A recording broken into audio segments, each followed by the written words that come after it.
Hey guys, we got an awesome show for you guys today with Dimitri from Pantheon Insights and Ian Cully from All Star Charts. So I am Jason from Against All Odds.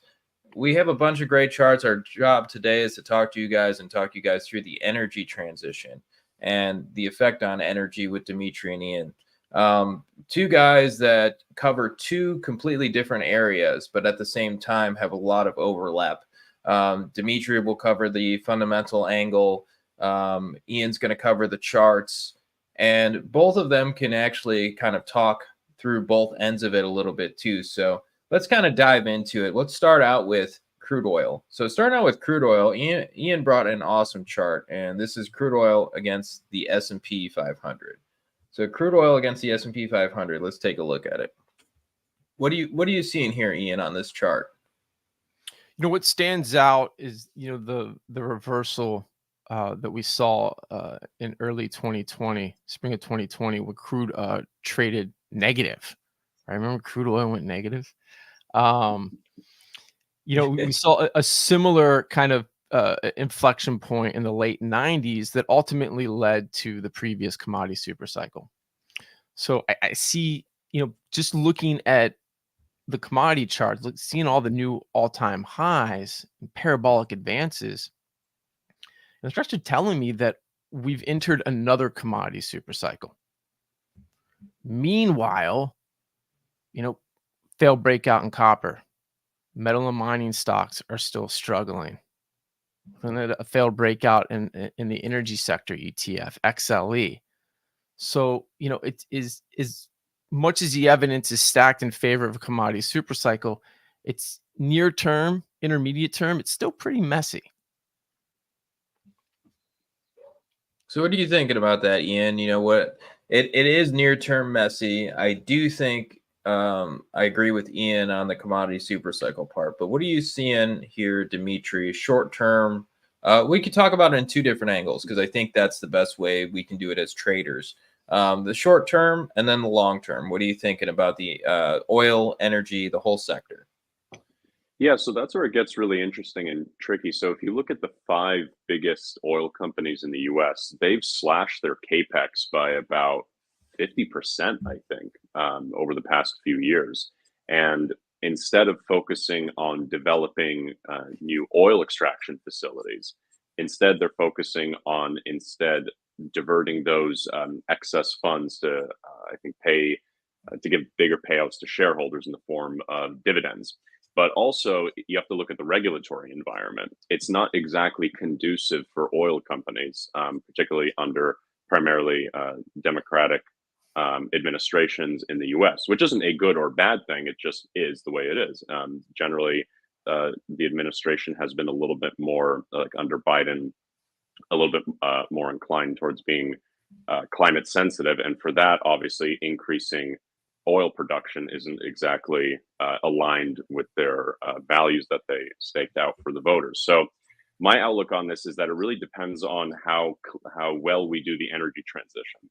So if it's something that's really rapid and and it ends up being clunky, which I anticipate it will be, because you can't have that massive of a shift on a global scale without repercussions. What I think will happen is that you're going to see a lot of volatility in the long term with crude oil prices as you see the uncertainties bump in with the geopolitical constraints for supply chains of these new metals and minerals. As for oil in the short term, I think we're going to see a little bit of weakness in H2, which doesn't necessarily negate the idea that we're in a super cycle. But I think in the short term, we are going to see in the next 6 months a little bit of weakened demand. And this comes despite the supply cuts by OPEC. Because you have to ask, why would they be cutting unless they thought that there was some reason that it necessitated a cut?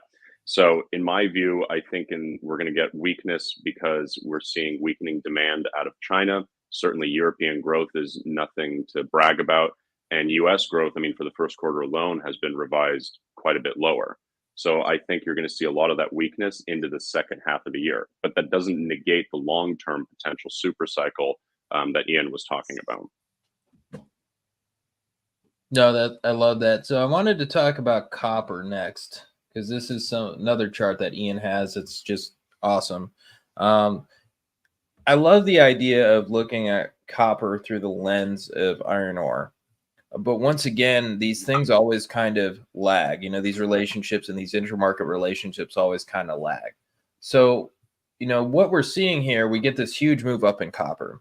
And what we talked about a little bit before this is, my thoughts on copper, which was today, if I was going to value it fundamentally, I would say now we're kind of where we should be for copper after it came off of those highs and came back down.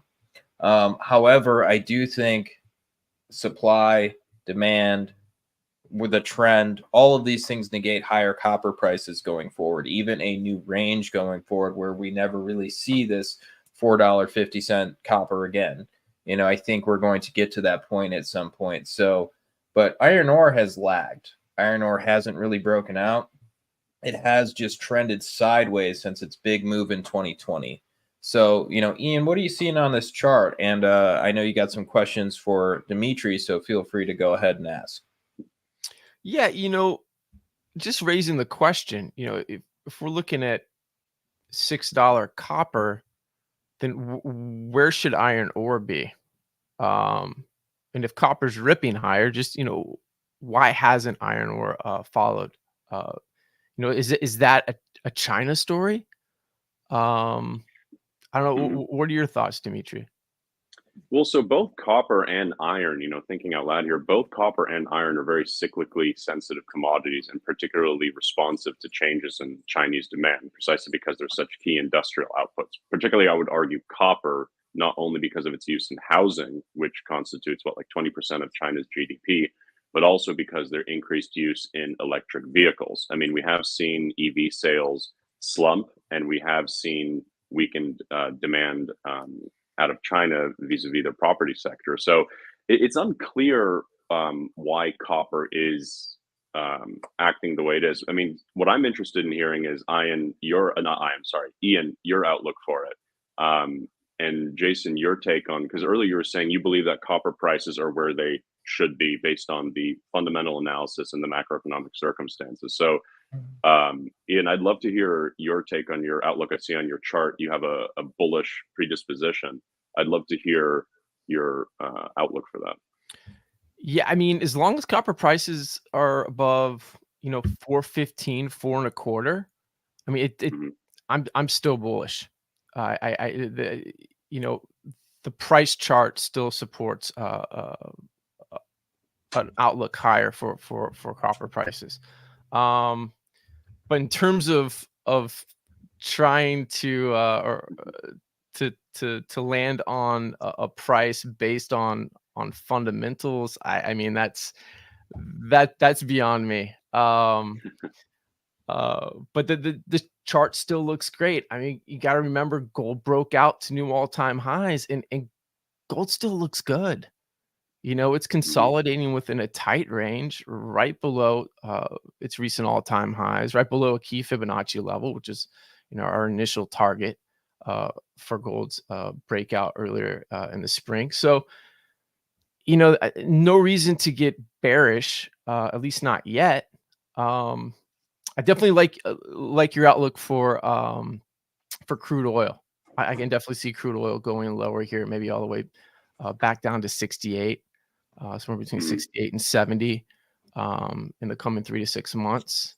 It makes a lot of sense to me. Before then, bouncing higher. Right. But, I brought some other charts as well, and like I said, OJ's ripping to new all-time highs. Cocoa's ripping. Looks like coffee's gonna go. We've had these big advances across the board in commodities, yet it just seems like the more pro-cyclical areas, not the ags, not the softs, not the livestock. That's another one, livestock, live and feeder cattle, consolidating just below all-time highs. We're not seeing similar action from the base and industrial metals. And certainly not from traditional oil and gas right now. So what's holding those areas back? Well, so it seems that with lithium specifically, it seems like it's a couple of things. One, it seems that supply is exceeding demand right now, and I think that in large part has to do. I mean, China is the biggest exporter of EVs and of solar panels, but specifically within the context of EVs that are very resource heavy, you are seeing weakening sales, and I think that is translating to weaker lithium prices. As far as cobalt goes, a lot, 70% of it is located in the DRC, and they are a key component used in lithium-ion batteries. However, recently, um, automakers have shifted to recycling already used cobalt, in some cases, not even using it at all. And a lot of companies actually have started purchasing large amounts of cobalt in anticipation of higher prices, but that's also happened at the same time that the DRC has increased their output. So then you have excess supply, not only being held by these people who wanted to purchase a lot of it in anticipation of a price surge, but also just increased production out of the DRC, which I think holds 70% of the world's known cobalt. So I think within the cobalt perspective, it's just excess supply right now and demand not keeping up with it as a function of weak EV sales and a lot of people pre-hoarding a while ago. And then with lithium, it seems to be weak in demand out of China as a function of weaker EV sales. That seems to be the case. But at the same time, yeah, it's weird because I was not expecting that. You'd think that lithium demand would keep surging as it was. I think like in 2022 and 2023, lithium did quite well if memory serves. I think it reached an all-time high. But I think now that we're seeing interest rates take a toll on the economy, we are seeing more macroeconomic weakness in China.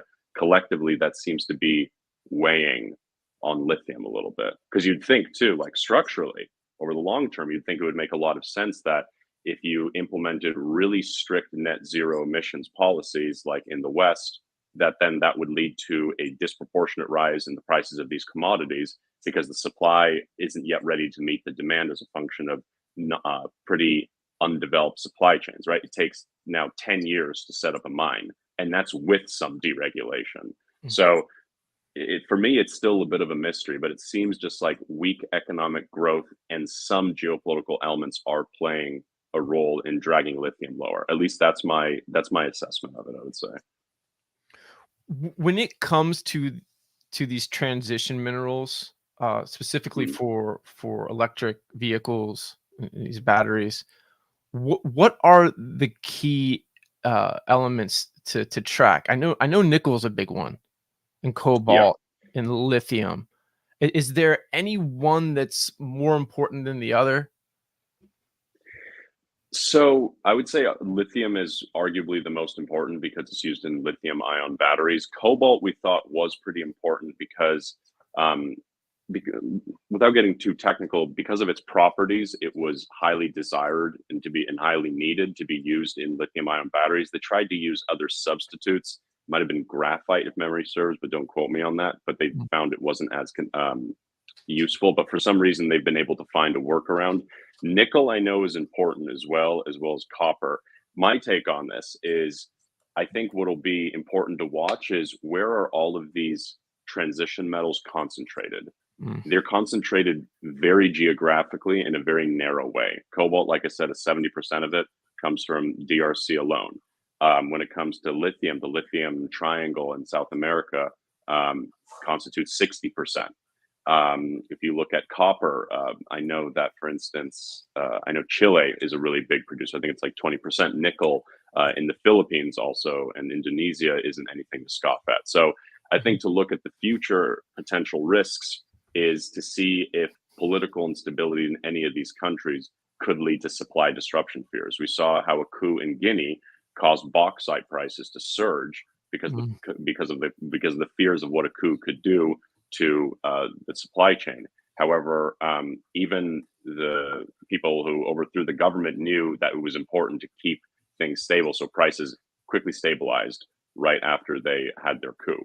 So in short, my suggestion would be to look at what the geopolitical outlook is and circumstances of those countries where you have high concentrations of key transition metals, because that could determine short-term price fluctuations.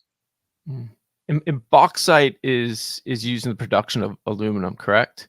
Yeah. Yes. Yeah. Sorry. Okay. Yeah. So it's used. Okay. Yeah. Yeah. So aluminum it's prices were low. affected around that coup. Yes, they were. Yeah. So Okay. you saw like a tick higher. I'll see if I can pull it up on a chart, but they did notably jump up after that coup, but then they subsided after the risks were then incorporated. Okay. That's interesting. And the majority of aluminum, is it still produced in Russia? Or has that moved to other areas of the world? Aluminum, I'm not sure. I know palladium, Palladium. and I think you have one of those charts. Palladium, yeah, primarily is produced in Russia. That's actually what we talked about when we met in Sonoma for the first time. And there, I know that palladium prices have taken a hit because they were doing really well about 2018 through 2020, 2022 maybe. Mhm. But as the rise in EV sales took over, you then not took over, but it grew. You saw how palladium wasn't needed as much as a catalytic converter because there are no emissions. And people started switching to, I think, platinum, if memory serves, which is why you saw palladium take a little bit of a hit. That's interesting. Jason, what are your thoughts? Yeah, they receive palladium futures. So yeah, I think the first thing you always have to do is go through what country produces what. That's the first thing we always need to do. If we're looking at aluminum, I'm pretty sure it's China. It's number one still. Let me look. So I'm not speaking out of pocket here. Yeah, China's number one. Russia's right behind that.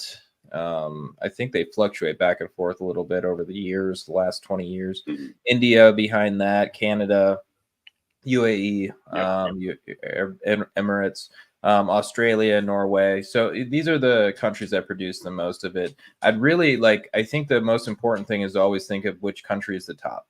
And because of that, you can kind of look at how they're doing economically, what their central banks are doing, and so on. That will help you to predict where the price is going forward. Think about the Russia-Ukraine crisis, for example. Palladium skyrockets at that point, basically creates a blow-off top in palladium at that point. So basically, by looking at which country is producing what, we can kind of get a good understanding of what metals they'll be putting out. Will they be tightening supply? Will they be, because there's many times, especially recently, where some of these countries have said, hey, I'm not doing anything with the supply at the moment. We're going to start shutting. India did this very recently. They're going to start shutting down supply at the moment because we don't want to be putting out as much because we're going to need it. So that happens too when certain countries are doing so well. So you have to kind of pay attention to what the countries are doing per what commodity. If we're looking at something like palladium, it's very hard to predict palladium. The one thing, it's kind of like natural gas. Like predicting natural gas is incredibly tough. I might be able to tell you where it could be in 10 years. However, watching it in the interim could be incredibly frustrating. Like it might go up, it might go down. In 10 years, I could tell, in 5 years even, I could tell you natural gas will be higher, but do you want to trade it and hold that trade for 10 years? Absolutely not. It could go a lot lower before it ends up higher and so on. But it's the same thing. I think it's always important, and Ian, remember this, we put out a bunch of reports, and I need to start doing these again. We'd break down each commodity. And something like palladium, it would be like, okay, we need to watch Russia for these reasons and so on. And I think that if you go through the whole list of whatever it is, it's the reason why copper is so intertangled in China. If we look at copper and we go, okay, copper, if we're looking at China, most of the time, the Chinese market works with copper. So you saw this big move in the FXI, which is the China ETF. That starts to break out, starts to give buy signals. People who've been on here remember when I was incredibly bearish on China. And this is the way I work. If it's in a downtrend, I'm mainly incredibly bearish on things. And then it gets to the point where it starts to give buy signals, and I become incredibly bullish on China. It's just the way it does. That's why I build systems and models, because I think that's the best way I can make money as a trader. So looking at those two things, you can kind of see, okay, well, as a trader, I'm going to put on these trades during this time. Doesn't mean they always work perfectly together. It just means, okay, I'm seeing China start to move. What's going to happen in copper? Okay, then copper starts to move. Okay, so now copper's pulled back, China's pulling back. So you can kind of see those things, and that's why the intermarket analysis works, and the charts that Ian's putting out are really important, because you can kind of get an understanding of what's outperforming, what's underperforming, and how you want to be positioned. The energy transition is a tough subject because there's so many different ways to look at it. If we look at it one way and go, okay, well, and I like how you brought this up earlier, Dimitri, which is when you have a situation where the world is going, we need more regulations, we need these things, we're going to create supply constraints. And not to mention, most of the time we overshoot what we think we can do. So, or sorry, undershoot what we think we can do. So they're thinking that, we can get completely off of oil quickly. But as most of you know, oil is in everything. It's in paint, it's in rubber, it's in, and basically also it's not like we're all running on solar energy everywhere. Like coal energy is being used a lot. So all of these things that we're supposed to be getting off of, we're creating major supply constraints for at the moment. So going forward, yes, it'd be good if we can move these directions. It'd be great if we can do all these things. But still, lithium mines are something that you still have to pull out of the ground. Same with all the other rare earths. There's things you still have to pull out of the ground. So at the moment, we're kind of in this state of flux of prices are moving around. Prices are going to do this. We're going to think that we can move higher very quickly in all of these other areas, like the solar ETFs or the rare earth metals. And really, at the end of the day, it's most likely oil and energy probably have another run in it. Not saying it's over by any means. I'm just saying they have another run in it. So also these other things, they will have a run too. Now it's just how do we trade it? I think the immediate future, trading it is the energy could still do well. Also, something to keep in mind for a lot of people who don't know this, ExxonMobil has a lot of carbon. They control a lot of the carbon credits. They control a lot of the clean energy movement. So once again, these companies aren't dumb. They're not sitting there waiting for their profit share to just disappear when oil goes away. They're moving those directions. So some of these companies have a lot of upside. You're seeing that they're still making a lot of money. They have a lot of profits. So I think in the immediate future, we could see the energy and the old school energy still leading the way. But it doesn't mean that these other areas won't start to move at some point. And that point could be sooner than I think or longer than I think. I think we have to just watch the price action to make sense of it. So I'm glad you brought up oil companies here, because some are trying obviously not to become obsolete. They're trying to phase into the energy transition as well, which is why they're setting up their own facilities essentially, or at least investing into them, specifically into lithium mining. I know in the US, we're doing a lot more surveys to see if we can discover really big lithium deposits here to de-risk from China. This is where I think the greenflationary or inflationary byproduct of the energy transition comes in, which is, pardon me, if you're doing it globally, that's one thing. And if you already use pre-existing supply chains, with China being a central node in processing so-called rare earth minerals, which are not rare, it's the fact that how they're processed is very specific and rare. So, but now the US, right, is putting in provisions of their ABC policy, anything but China, where if you want to qualify for certain tax credits for EVs or the minerals used to make those, including all their components like lithium ion batteries, they cannot touch Chinese supply chains. But comparatively speaking, they are very inexpensive, which means then that not only is there a lag effect, but you have to make sure that no part of it, of your supply chain, is touched by China, which means countries have to reorganize simultaneously with each other while not trying to destroy their relationships with China. Particularly if you're based in Asia, that economic center of gravity makes you dependent on them. To wrap this all in together vis-a-vis the energy transition, what I think this does is creates a greenflationary side effect where there is a delay. I think if you want to look at it from a bullish perspective, the optimal bullish setup would be government mandated energy transition goals that are enforced with limited supply chains being restricted by geopolitical considerations. If you combine those two, you'll have a surge in demand, a delayed supply, and palladium was a great example of that in 2018, where then you could see prices surge. And that's where mining companies theoretically would do well. But again, some blips come up, and this is where the macroeconomic dynamics come in. If you see weak growth out of China, yeah, that's going to weigh on EV sales. That's going to weigh on adoption. That's going to weigh on the resources necessary to process them. If you look at the geopolitical considerations of all the supply chain constraints they face, that's also going to weigh on growth. So it's a clean thesis and it works, but certain measures have to be put in place, and it's unclear whether or not the U.S., despite or even really any other country that puts forward, yes, we care about the environment, we want to make sure we have a clean energy policy. It seems at the end of the day, though, their ultimate focus, though, is the security of their nation first, for which they govern, which means they may sidestep some of these regulations in order to get to these key minerals and resources that they need before China does, right? Like in the Congo, like I said, that's where the majority of the world's cobalt is. China has a huge presence there, much bigger than the U.S. That gives them an advantage. So the U.S. obviously has to pivot. And there's also their own domestic machinations there that aren't exactly the most stable. So that's like sort of my overall like wrapped around view of it. No, I like that. And so, Ian, what other commodities are you looking at right now? I'm sitting here kind of looking at a chart of the energy sector as we're just kind of talking about it. And I'm kind of just wondering, what's everybody's thoughts, on the energy sector?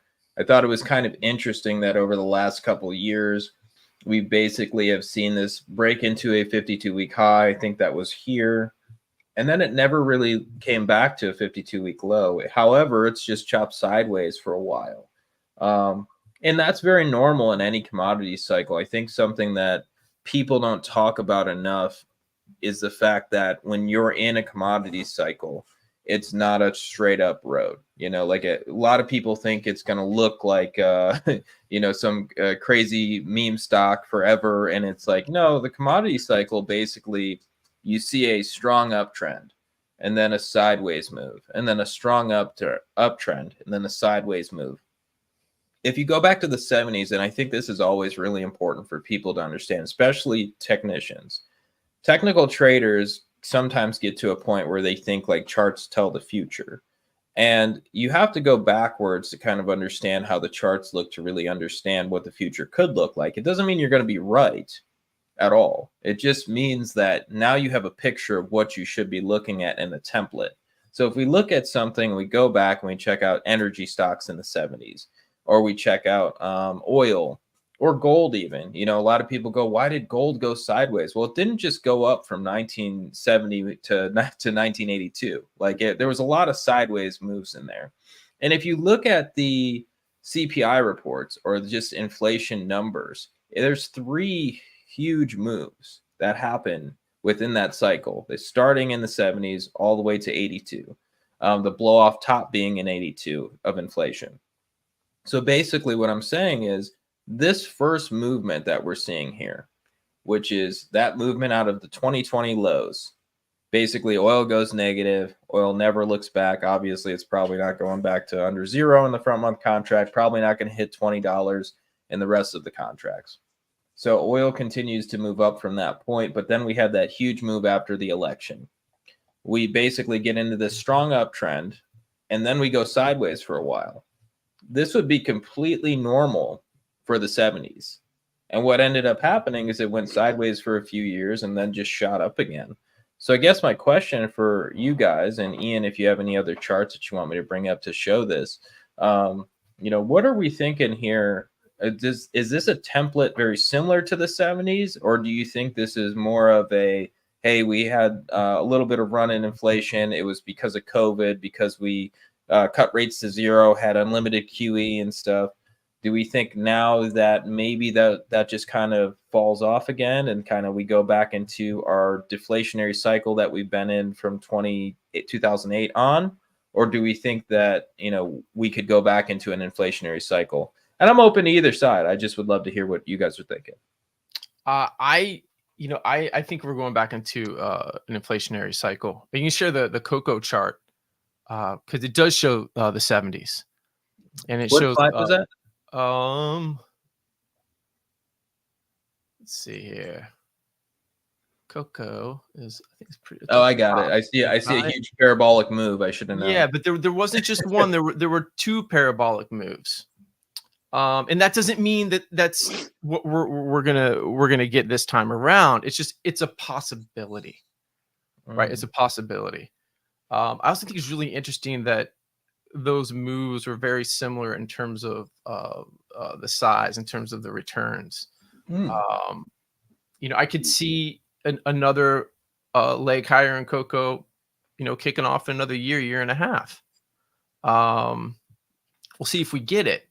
But I think, the big explosive rallies followed by steep declines, a period of repair, sideways chop, and then followed by another explosive rally is what we're gonna see here as we progress through this commodity super cycle. And I think a lot of it hinges on what Dimitri brought up earlier, which is that the greenflation.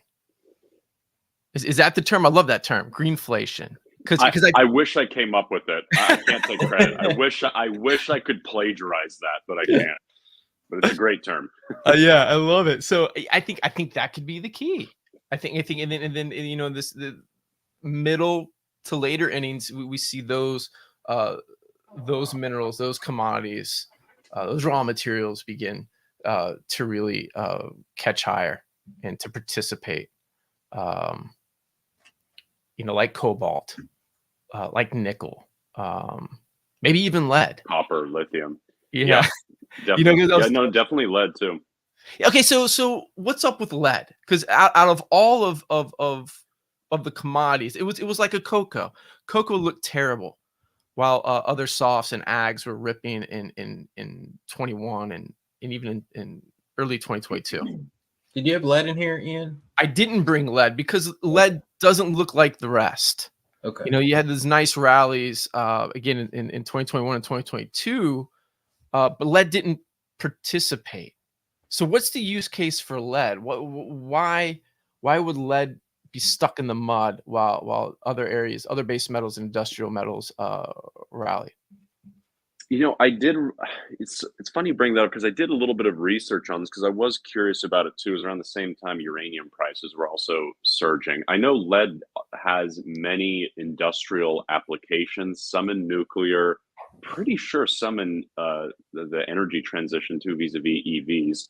I'm not quite sure exactly which specific application it's in. I know I'd researched it. I wish I'd known because I wish I would have loved to have brought some of those answers because I did start to investigate it, but I don't remember what my findings were. Yeah, I got to check it out. I got to get into it. But yeah, I just think that's what it really comes down to. What are your thoughts? Are we in a commodity super cycle, Dimitri? Is this thing really going to get going here in the next year or two? Or is it just tech, cap tech, large cap tech? Is that what we need to be focusing on for the next 10 years? Yeah, I mean, I'm certainly very bullish tech. Like Jason's heard me, like my big bullish bet that I've made and put like some of my portfolio in is quantum computing. Like that's been one of them. Obviously, like AI exposed ETFs, like Roundhill's Chat ETF was one where it has like it's very heavy on NVIDIA, for instance. But as far as going back to your main point about if we're in a commodity super cycle, well, I guess I'm curious, how would you define like a super cycle?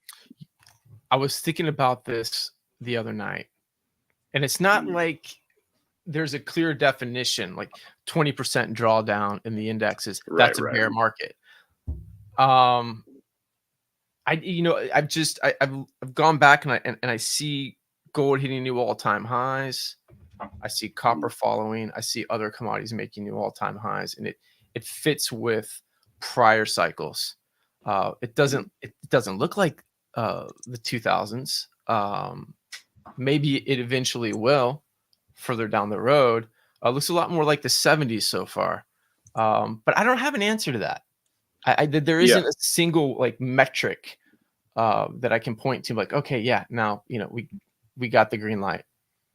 Yeah, I mean, I certainly see a very compelling case for there to be a commodity super cycle because you have these secular themes, like I mentioned, the energy transition and the current multipolar environment, which is conducive for more inflationary circumstances. Also, if we're expecting rate cuts, right, a lot of these commodities are priced in the dollar. So if you have a weaker dollar or anticipation of rate cuts, which itself, because markets are forward looking, weakens the US dollar, you could obviously then see commodity prices go higher just as a function of a more inflated dollar. So in short, I I don't know, but I see a very compelling case from secular themes that point to a potential commodity super cycle. And again, I wish I could be more concrete with my answer, but the truth is I just don't know. So I'd rather give you a Right. truthful ambiguity than certain uncertainty. No, yeah, I get it. Yeah, and I need to work on a very clear definition. But some of these things, they're tricky. They're tricky to define, right? Like stagflation. It's like there's no real parameter for it. Like recession, we have a very clear definition. It's two consecutive quarters of negative growth. Easy peasy. But when it comes to something like stagflation, like you said, a commodity boom, I agree. It's hard to define because it's like, okay, well, how high should a particular commodity or set of commodities rise? Over what time horizon? How over what sustained period, right? So no, I agree. It's a tough definition. I didn't mean to put you in that definitional box, but I can see the point that you're making about how there is a very compelling reason, especially given the charts that you're pulling up, which weren't put in days or weeks, but it looks like decades, like you said, going back all the way to the 70s, looking at the parallels of what it was like back then versus now. So I totally see the case for it. But again, incorporating those nuances, because again, I was surprised that mining companies haven't been doing as well as I thought they would be. But that also could be a function of policy lag. That could be a function of weakened demand. That could be a function of changing administrations, which delay certain policies that are conducive, let's say, for these mineral prices to shoot up if they really institute net zero emissions or SDS, sustainable development scenario framework. So it's a clean thesis and makes sense. The part for me, the little question mark is, how will the economy and elections reshape those policies that could derail that outlook, or put it this way, elongate the time horizon, if that makes sense? Because if you had a lot of administrations, not just in the US, but in Europe, who were very for transitioning quickly, and they started instituting that policy without the requisite development of supply chains to meet that demand, commodity super cycle all the way.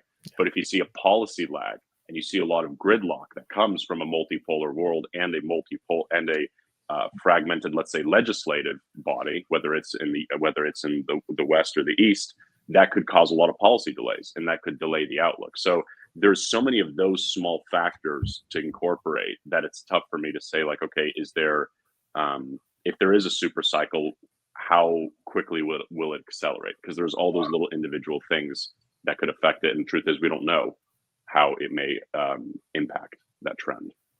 Yeah. Will the far right, gain more power at the end of the month?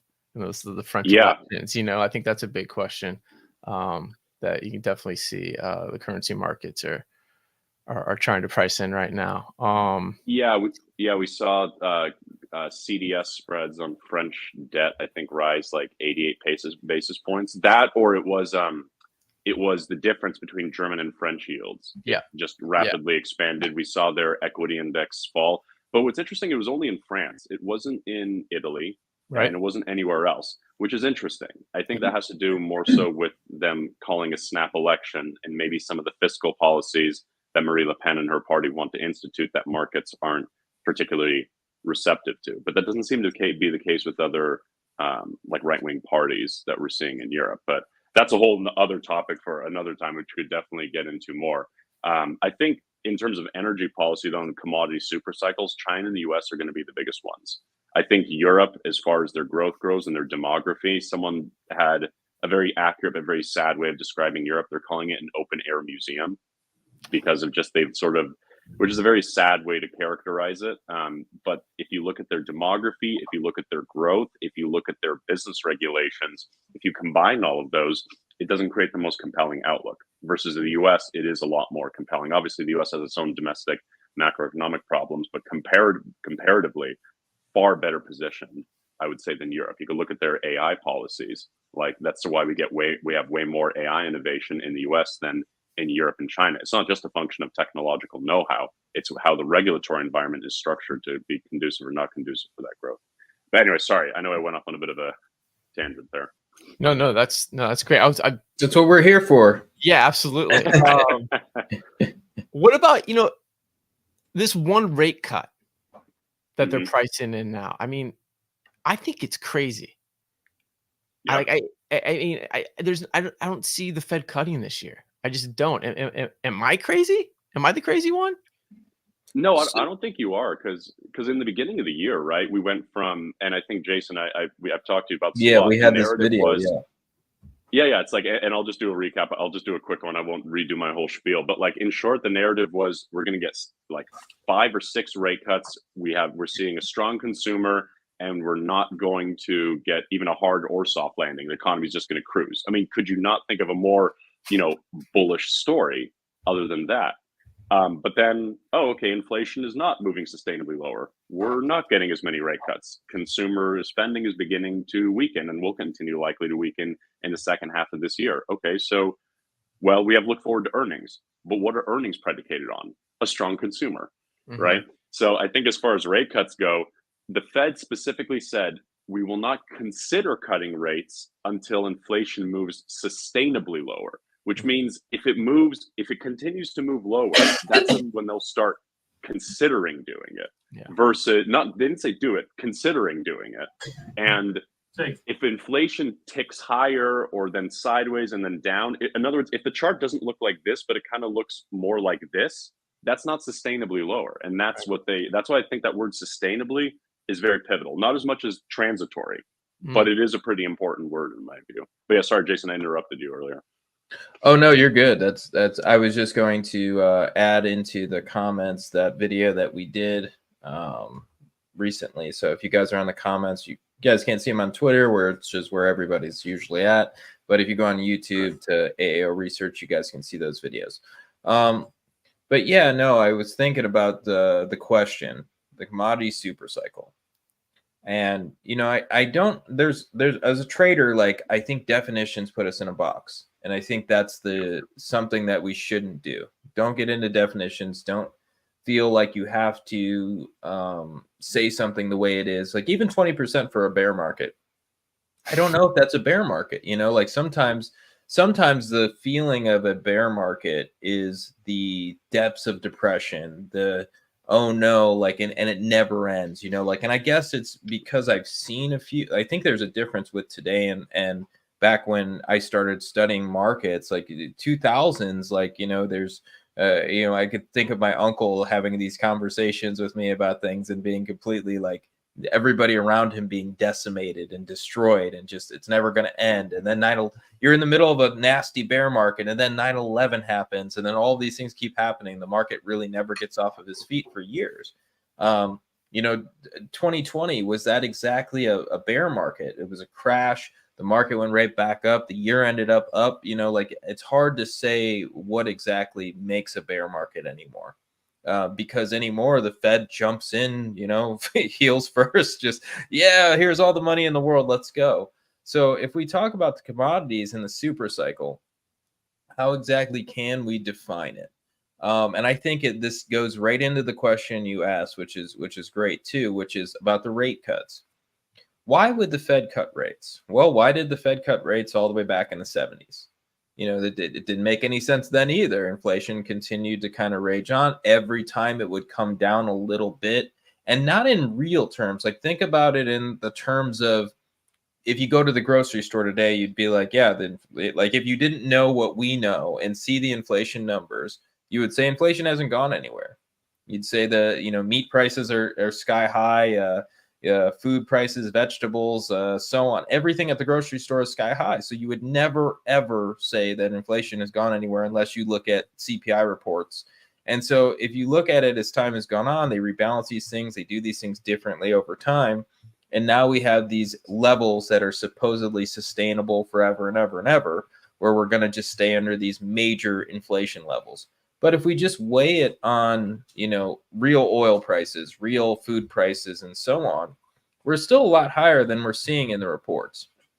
I mean, some of the reports that they're putting out are, if you read them closely, a lot of people don't do that. They're like food. Like, I remember there was Paul Krugman. He put out a post recently. What was that, last year? Oh my God! Oh, I know that tweet. Where it was we won the inflation war, and it was a thing of it was a chart of inflation minus food and energy. I mean, it's just ridiculous. And then also let's take it another direction, which is, what exactly does it mean by, inflation? Is it are we measuring it like in an uptrend, or no, we're measuring it year over year. So if we're measuring it year over year and we have these crazy levels of inflation, of course inflation is technically coming down. But if you went back to the 70s and you talked to people who lived through it, they would tell you that it didn't look any different any of those times. It just continued to go higher and higher. So if you look at it, the Fed kind of, and this is the one thing that we do as traders that I think can make a lot of money in markets, which is understand that the Fed always gets behind the curve. In 2020, they're sitting there going, inflation is transitory. There is no inflation. You guys are idiots. Ian, you might remember this. I put up a thing in 2020 where I was shorting bonds, and it was like I killed my own mother or something. Yeah. People were so upset about it, because at that point it was like, well, bonds always go in an uptrend. Why would anybody in the world try to ever sell bonds? I think there was a leveraged ETF for shorting bonds that actually blew up at that point. I mean, it was it was getting bad. Perfect. So really, it's like you have these mindset shifts, and that also has happened. It's interesting that Powell said that too, which is inflation is also a mindset, which I do think he's right. I think it's a ridiculous thing for a Fed chair to say, but I think he's right, where it's, as long as people continue to say they can pay these higher prices, continue to try to do it, continue to need things, because that's the thing. At the end of the day, it's just supply and demand. Everything's supply and demand, and as long as the demand is there and things are needed, the prices will rise. And now we're at this point where there isn't a bunch of jobs coming out of the market. There isn't a bunch of, I mean, there are jobs, but they're part-time jobs that aren't making much money. Growth isn't what it was. Inflation is hurting people. It's grinding people from, upper middle class to middle class to lower class to poor. And it's doing these things in a nasty way at the moment.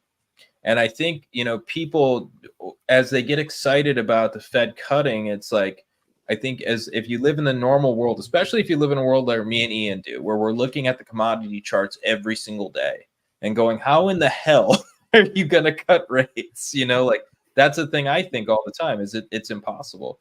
But what I try to keep in mind, 6 rate cuts was insane. And Dimitri and I already talked about that before they even took them off the table. Well, Bill Ackman, sorry to interrupt. Bill Ackman said we're going to get rate cuts in Q1 of this year. He said that last year in December. So, and I even wrote a whole article about it saying, if he's right, here's how actually that's really bad, and how the economy actually may be in really bad shape if he thinks we're going to get rate cuts that quickly. But anyways, go ahead. No, that's right. And that's completely spot on, which is that the problem is that if we did these things, we would be in a nasty inflationary cycle. That would be way more inflationary than what people saw before. However, especially if we saw 6. Here we go with the maybe 1. They're going to try. I think they'll try 1 by year end, maybe 1. It's either year end or early next year, but I think it's by year end. So they're going to try 1. They're going to see how it goes down. But if they still get reports that inflation is still coming down, because that's the thing. At the end of the day, it's like we're supposed to keep prices in check. We're supposed to do all these things, jobs, blah, blah, blah.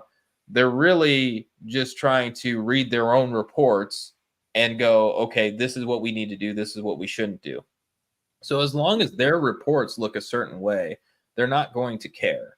And so look back, my point of bringing this chart up was, if you go back to the 70s, you see that they continued to cut rates at certain points. Inflation, yes, it goes through phases, but if we're looking at core PCE, we're also reading the Fed's metrics.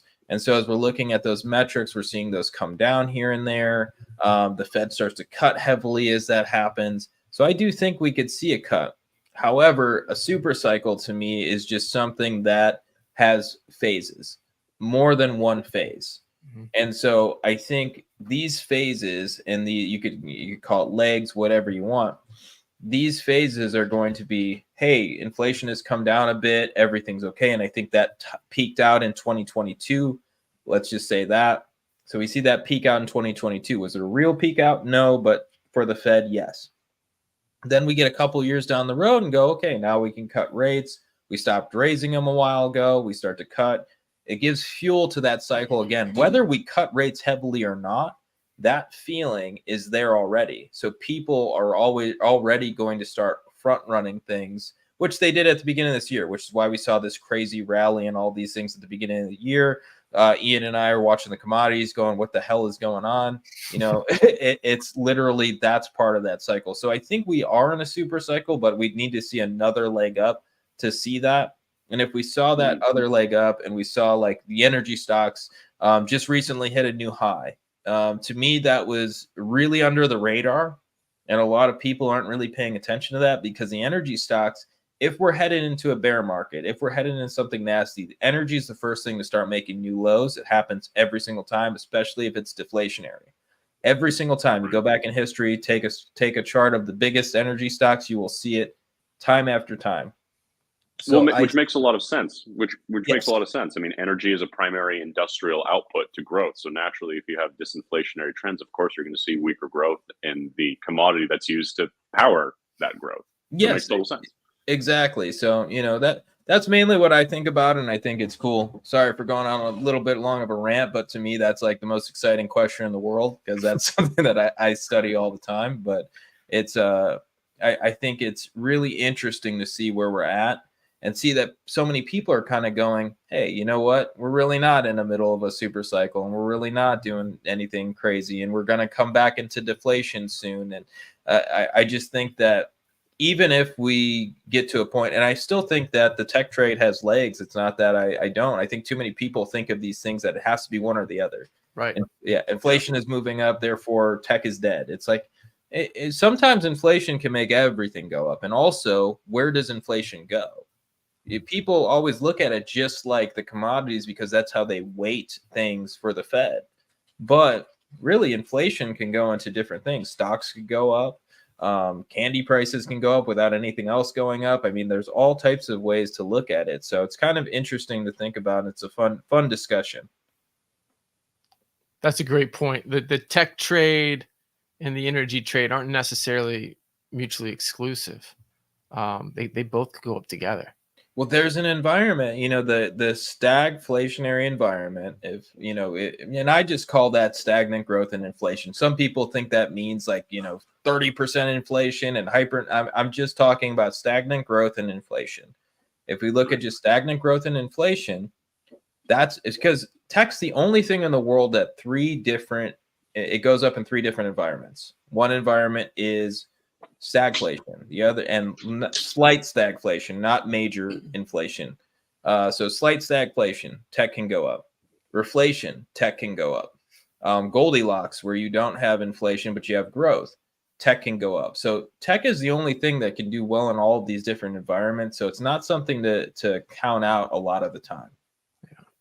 Well, not only that, I think too, especially with tech, and this is where the independent variables come in, the rate of innovation with the newest GPT, general purpose technology, is only going to increase, right? Because if you actually look at the total creation of GPTs, general purpose technologies that had a disproportionate change on our world, electricity, steam engine, you name it, the rate of GPTs with commensurate levels of impact, like the internet, for instance, is actually shrinking.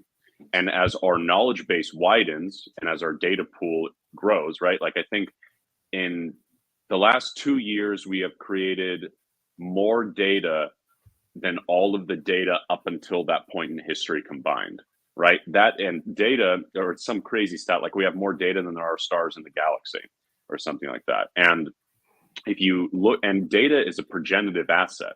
It's an anti-resource. The more you use it, actually, the more value it has. That will increase your rate of innovation as you shift towards digitization and data-driven economies. So I think going back to that point, though, of what you're saying, that the tech trade and the commodities boom trade are not mutually exclusive. The point that we're at now with the birth of AI, increased R&D spending from the public sector, incorporation of quantum computing certainly into this, is going to accelerate that innovation. And I think that that's where you could have two of these secular trends occur simultaneously, just to buttress Ian's point about them not being mutually exclusive. Wow. Bullish. I mean, very bullish. So here's the long end and the short end for me is that if I look at the markets, I go, I'm bullish on a lot of things here. And I think, there was an interesting quote a long time ago, and who was it from? Gunderlock. And now I'm not the biggest fan of his trading, but he did say something very smart once.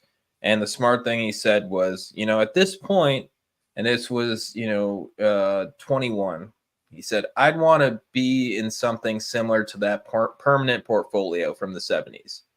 And that was, 25. I mean, it's a very basic portfolio, very basic way to look at things, which is 25% US stocks, 25% global stocks, 25% gold, 25% bonds. And so, and as crazy as that sounds even to today, it's really spot on. You want to be diversified. Now, I'm not going to say like, hey, I want to be 25% gold, 25% stocks. I'm saying the tech trade. I think that's a great trade. I think the idea that you have is great. We're long semiconductors. We're still long the energy sector as well. I think so many people get into, as you're trading, you go, okay, well, I am long tech, so therefore I'm long that sector, and that's it. And you really realize like things move and things change. And so as things change, maybe you get a new signal in energy. Maybe both of those keep going up. There's plenty of times where both of those go up. So just be open to it. So either way, like Ian said, I'm pretty bullish on most things in the market. That it's long in the tooth in some areas. We could see some pullbacks. We could see some volatilities. But I think by year end, we're probably higher than we are today. Makes a lot of sense to me. Yep. So, all right, guys, we could end that there. I think that was a fun discussion. If anybody has any, questions for us, please make sure to jump into our YouTube. Feel free to ask some questions. I'm on with Ian, Dimitri all the time. So please come back, check us out, check out our old videos. Got tons of stuff with Ian, market rants for days. Dimitri, we got tons of geopolitical stuff with Dimitri. So please jump on with us. And I want to thank the guys. Make sure to give them a follow. Dimitri, where can people find you on the internet? I know you got a Substack and a Twitter account.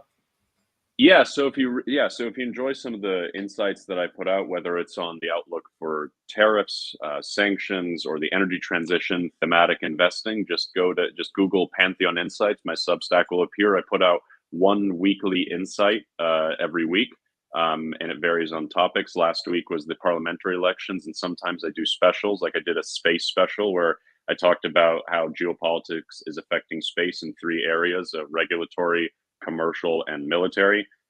Thematic investing, energy transition, defense, and AI/quantum computing. The topics vary, and would love to hear from everybody. So yeah, just Pantheon Insights. Nice. And Ian, where can people find you? allstarcharts.com, ASC.com. Nice. Cover. And what's your Twitter handle? At Ian Cully. At Ian Cully. Okay. Nice and easy. Nice. All right, guys. Thanks for coming on. This was a lot of fun, and we'll talk soon. Absolutely. Thanks for having me.